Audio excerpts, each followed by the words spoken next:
Hi hello నమస్తే welcome to BRK నేను దేవిక. ఇప్పుడు మనతో పాటు అవుతున్నారు ఫైనాన్షియల్ ప్లానర్ మధు సార్ అయితే మనతో పాటు ఉన్నారు. ఇప్పుడు సార్ గారిని అడిగి మనకున్న డౌట్స్ అన్ని క్లియర్ చేసుకుందాం. నమస్తే సార్. నమస్తే అండి.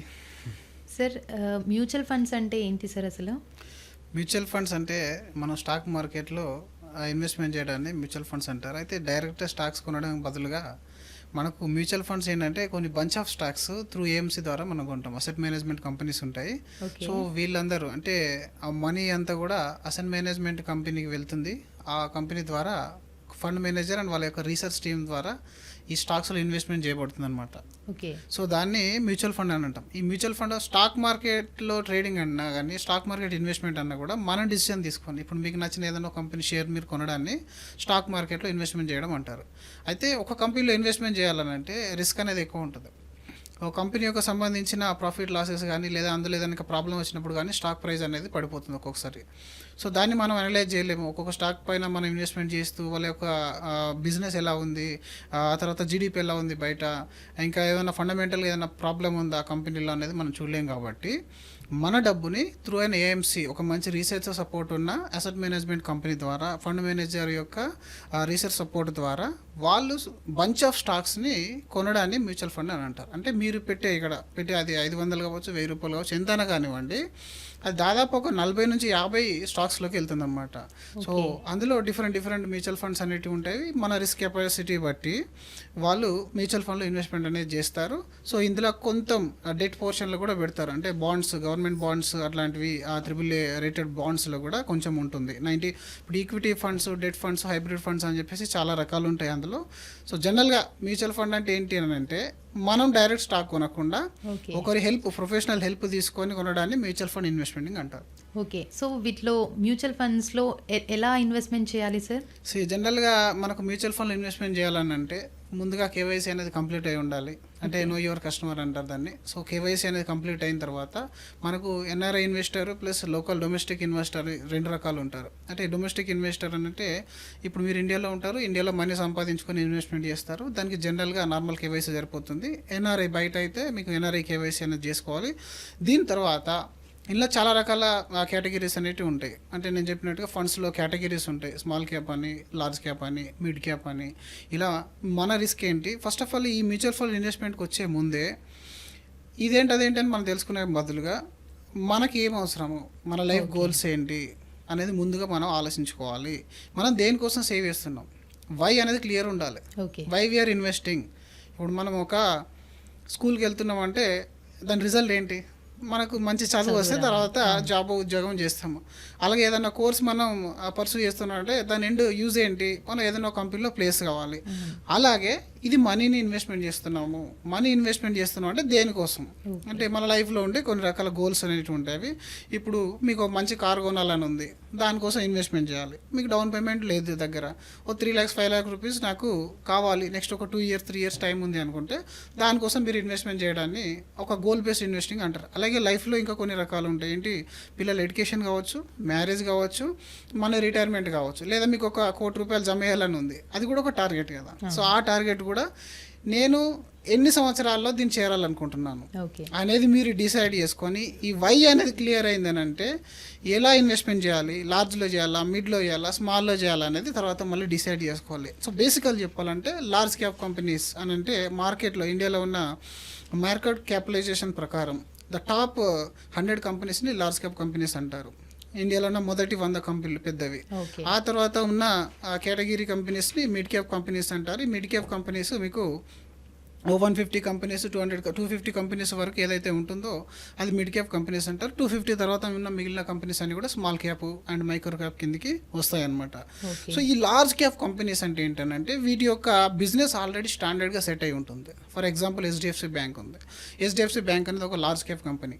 ఈ లార్జ్ క్యాప్ కంపెనీస్లో ఏంటంటే మరీ అంత వొలటాలిటీ అనేది ఉండదు, అలాగని రిటర్న్ మరీ ఎక్కువగా కూడా ఉండదు. సో జనరల్గా ఇది స్టడీ ఆఫ్ పోర్ట్ఫోలియో కోసం లార్జ్ క్యాప్లో కొంత ఇన్వెస్ట్మెంట్ చేస్తారు. దీనిలో మీరు స్మాల్ క్యాప్ తీసుకున్నట్టయితే ఈ కొత్తగా స్టాక్ మార్కెట్లోకి వచ్చిన కంపెనీస్ ఉంటాయి.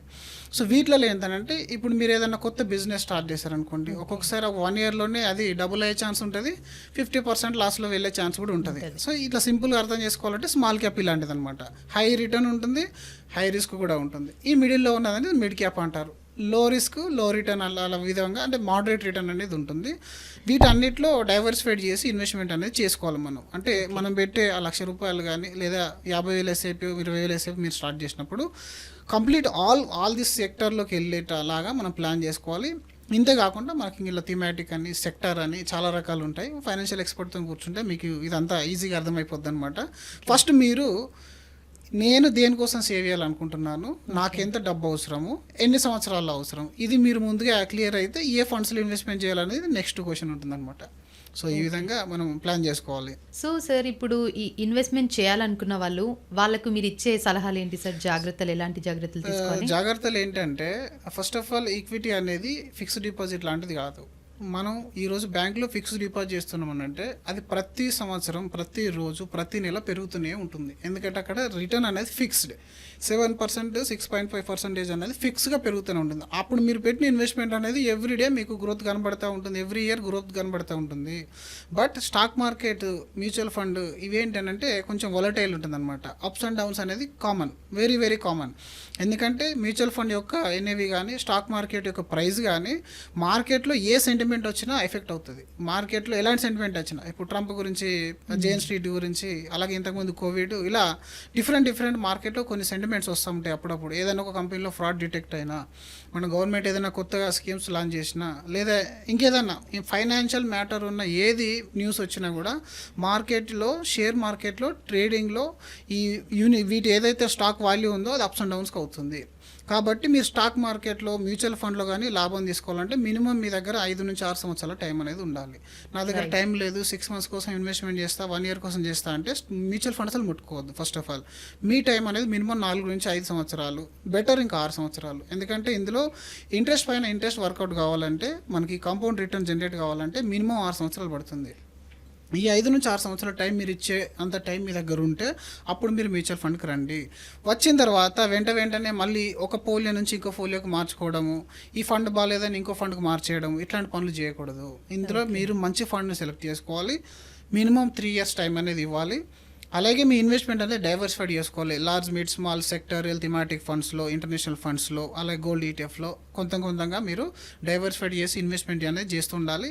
అలాగే చేసేది కూడా ఇప్పుడు మీ అవసరం పెద్ద ఉంది, కానీ మీరు చేసే అమౌంట్ అనేది చాలా చిన్నది. ఇప్పుడు మీకు 10 లక్షల గోల్ ఉంది, 10 లక్షల గోల్కి మీరు ఎంత ఇన్వెస్ట్మెంట్ చేయాలి, ఎంత టైం అని మేము ముందు డిసైడ్ అయి చేయాలి. అంతేగాని నా దగ్గర 5,000 ఉన్నాయి స్టార్ట్ చేసేస్తాను, 10,000 ఉన్నాయి స్టార్ట్ చేస్తాను, మళ్ళీ ఎప్పుడు అవసరం అప్పుడు దాన్ని ఏటీఎం కార్డ్ లాగా వాడద్దు. ఎప్పుడు పడితే అప్పుడు తీసేశారని అంటే మీరు వెల్త్ బిల్డ్ చేయలేరు. దాని బదులుగా మీరు ఊరుకునేది బెటర్, నార్మల్గా మీరు బ్యాంకులో పెట్టుకునేది బెటర్. ఎందుకంటే మీరు అలా తీయడం స్టార్ట్ అయింది అనుకోండి, ఆఫ్టర్ 1 year మీకు ఏదో అవసరం వచ్చింది, అప్పటికి మార్కెట్ ఒక 20% పడింది, మీరు పెట్టిన ₹1,00,000 కాస్త 80,000 అవుతుంది, మీరు 80,000 తీసేయాల్సి వస్తుంది. అప్పుడు అంటే ఏమైంది, మనకు ఉన్న దాంట్లో ఇంకా 20% లాస్ అయిపోయినాం. కాబట్టి ఇంకొకటి, మార్కెట్లో ఈ రోజులో మీరు ఏ సోషల్ మీడియాలో చూసినా జర ఇన్స్టాగ్రామ్లో అక్కడిక్కడ 30%, 40% మీకు రిటర్న్ వస్తున్నాయని చెప్పి చెప్తున్నారు. అలా రాదండి. అసలు చాలామంది జాగ్రత్తగా ఇది వినాలి. మార్కెట్లో ఒక కంపెనీ యొక్క రెవెన్యూ ఏంటి, ఒక కంపెనీ ఎంత ఎర్న్ చేస్తుంది మీరు అర్థం చేసుకోండి. అంటే ఈరోజు హెచ్డిఎఫ్సి బ్యాంక్ యొక్క లాభం ఎంత పర్సంటేజ్ ఉంది వాళ్ళు పెట్టిన డబ్బుకి, అది 20 ఉందా, 30 ఉందా, 15 ఉందా? ఆన్ యావరేజ్ 15 to 20% అనేది కార్పొరేట్ ఎర్నింగ్ ఉంటుంది. సో మ్యూచువల్ ఫండ్లో కూడా మనకు 15 నుంచి 20% మధ్యలోనే మాత్రమే రిటర్న్ అనేది ఉంటుంది. మీరు ఇందులో 30% లాస్ట్ కోవిడ్లో మార్కెట్ చాలా ఫాల్ అయింది, దాని తర్వాత ఇప్పుడు 35%, 40% రిటర్న్ ఇచ్చిన మ్యూచువల్ ఫండ్స్ ఉన్నాయి. దిస్ ఇస్ నాట్ స్టాండర్డ్, ఇది స్టాండర్డ్ కాదు. మీరు అదే ఉద్దేశంతో వచ్చి అరే నాకు 5 yearsలో అంతకుముందు మా ఫ్రెండ్కి వచ్చి నాకు రాలేదని తర్వాత ఫీల్ అవ్వద్దు. 15 నుంచి 18% అనేది ఫెయిర్ ఎక్స్పెక్టేషన్. అంటే 15 అంటే మీరు ఈరోజు ₹1,00,000 పెడితే అది డబుల్ అవ్వడానికి మినిమం 5 సంవత్సరాలు పడుతుంది. ఇలా 5 సంవత్సరాల తర్వాత మళ్ళీ నెక్స్ట్ ఇంకొక ₹1,00,000 పెరగడానికి ఎంత టైం పడుతుంటే అది 5 సంవత్సరాలు పట్టదు. ఎందుకంటే మనం ఆల్రెడీ ₹1,00,000 పెట్టాము, ₹1,00,000 మళ్ళీ 5 సంవత్సరాల తర్వాత ఎంత అయింది, ₹2,00,000 అయింది. ఆ నెక్స్ట్ 5 years వెయిట్ చేస్తే 2 lakhs become 4 lakhs. అంటే కాంపౌండ్ వల్ల మీకు ఎక్స్ట్రాగా ఇంకొక 2 lakhs అనేది యాడ్ అవుతుంది అనమాట. ఈ విధంగా మళ్ళీ దాన్ని ఇంకొక 5 years కంటిన్యూ చేస్తే 5 become 2, 1 become 2 అయింది, 2 become 8 అయింది, 2 become 4 అయింది, 4 become 8 అవుతుంది. అట్లా మీరు ఎన్ని సంవత్సరాలు, ఎన్ని 5 years వెయిట్ చేస్తే మీ క్యాపిటల్ అనేది అలా డబుల్ అవుతూ వెళ్ళిపోతుంది అనమాట. సో ఈ విధంగా మీరు ప్లాన్ చేసుకుంటే ఫ్యూచర్ మళ్ళీ ఇంకొకటి ఈ మ్యూచువల్ ఫండ్లో ఇన్వెస్ట్మెంట్ చేసే ముందు కానీ మీరు బయట ఎక్కడ ఇన్వెస్ట్మెంట్ చేయాలన్నా అది ల్యాండ్ కానీ గోల్డ్ కానీ ఇంకేదైనా కానివ్వండి, ఇన్ఫ్లేషన్ మనం అర్థం చేసుకోవాలి. ఇప్పుడు మనకి ఒక మంచి కాలేజీలో ఎడ్యుకేషన్ ఇవ్వడానికి పిల్లలకి ఒక 20 lakhs యావరేజ్గా కాలేజ్ ఫీజు అనేది ఉంది. మీరు 20 సంవత్సరాల తర్వాత ప్లాన్ చేస్తున్నారు, మళ్ళీ అప్పుడు 20 లక్షలకు ప్లాన్ చేయొద్దు. 20 సంవత్సరాల తర్వాత ప్లాన్ చేస్తున్నారు కాబట్టి 7-8% ఇన్ఫ్లేషన్ మీరు తీసుకుంటే ఎవ్రీ 10 yearsకి డబుల్ అవుతుంది మీ అమౌంట్. అంటే మీరు కావాల్సిన రిక్వైర్మెంట్ అనేది డబుల్ అయిపోతుంది. సో ఓకే, సో ఇలా పట్టి మీరు ఇన్ఫ్లేషన్ ఎంత ఉంటుంది ఆ రోజుకి నాకు ఎంత కావాలి అది ముందే ప్లాన్ చేసేసుకొని దాని ప్రకారం మీరు ఇన్వెస్ట్మెంట్ అనేది స్టార్ట్ చేసుకోవాలి. సో ఓకే, సో చూసారు కదండి, మ్యూచువల్ ఫండ్స్ అంటే కొందరికి తెలీదు. సో అండ్ మ్యూచువల్ ఫండ్స్లో ఎలా ఇన్వెస్ట్ చేయాలి, ఈ ఇన్వెస్ట్ చేసే వాళ్ళు ఎలాంటి జాగ్రత్తలు తీసుకోవాలనేసి అయితే సార్ అయితే చాలా చక్కగా వివరించి చెప్పారు. Thank you sir. Thank you madam.